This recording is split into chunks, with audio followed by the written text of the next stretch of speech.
Hello. During this video, we will discuss the challenges and dangers of drug use within the LGBTQ+ community. While substance use impacts all communities, LGBTQ+ people are disproportionately impacted by drugs and alcohol use. This doesn't mean that all LGBTQ+ people use drugs or alcohol in chaotic or problematic ways. It does mean that we desperately need more culturally attuned services and substance use education as we continue to fight for social equality. Some of that education includes how to reduce the harm of risky activities. Here is an example of high-risk activity known as chemsex. Chemsex involves using drugs to enhance sex. Usually, people do it to change the physical sensations they have during sex. This increases pleasure and their ability to have sex for longer, improves their confidence, or removes inhibitions. Chemsex can last for many hours at a time and often with multiple sexual partners, for example, at parties. But it also can involve a couple or lone masturbation. Using alone carries its own dangers because of drugs possibly contaminated with fentanyl. So having naloxone on hand and communicating your plan with someone you trust is very important. Chemsex is most common within the LGBTQ+ community, but straight people often use drugs and alcohol to enhance sex too. There can be sexual health and other risks for them as well.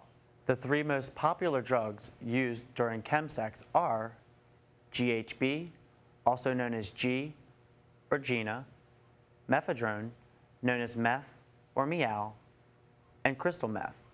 They're taken on their own or together with alcohol or other drugs such as cocaine or ecstasy. Poppers are a class of inhalants sold as video head cleaners or nail polish remover. Many people within the LGBTQ+ community use poppers during sex or masturbation. They create a head rush, hypersensitivity, and make it easier to be penetrated during sex. Because of how they affect the cardiovascular systems, they're especially risky for people with heart conditions and should never be taken with erectile dysfunction medications. Many street drugs these days are contaminated with fentanyl. So carrying naloxone and knowing how to use it is very important if you or someone you know uses these drugs. Chemsex drugs change how you feel and behave. When you mix them with sex, you increase your risks of HIV and sexually transmitted infections in a number of ways. With fewer physical inhibitions, you're less likely to use condoms, even if you intended to beforehand. During a long session, you might forget to take your pre-exposure prophylaxis medication, also known as PrEP, making you more vulnerable to HIV if you're not using condoms. If you're living with HIV, you might forget to take your HIV medication, which helps keep you undetectable and prevent you from passing HIV onto your partners. You may have sex with strangers, such as people you've hooked up with through social media or the internet, and you may have sex with multiple partners. This increases your chances of exposure to HIV and other sexually transmitted infections. You may have rougher sex than usual because of the numbing effects of drugs like GHB. The thin lining of the rectum is easily damaged or torn during anal sex, increasing the risk of HIV infection and other STIs. You may inject mephedrone or crystal meth with shared needles, increasing your risks of both HIV and hepatitis C infection. The drugs used in chemsex also have other health risks. It's easy to take too much GHB. This can cause you to pass out, leaving you more vulnerable to sexual assault.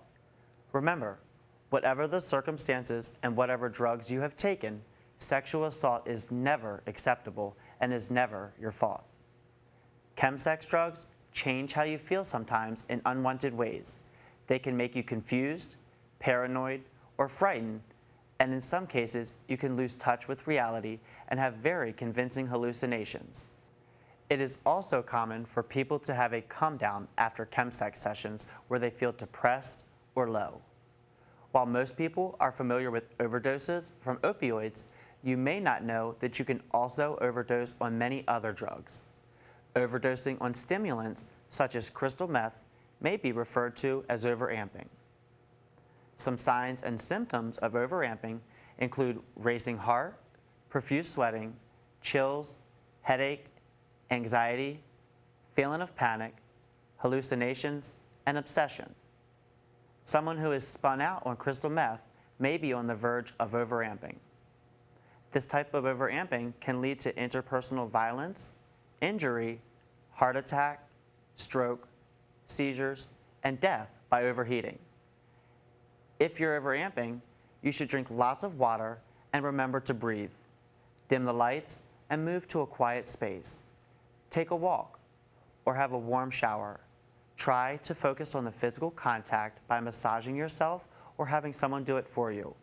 Think about getting checked out at a medical provider you trust after you come down. If you suspect a life-threatening situation, call 911 immediately. Let's look out for each other. Connection and community is our antidote.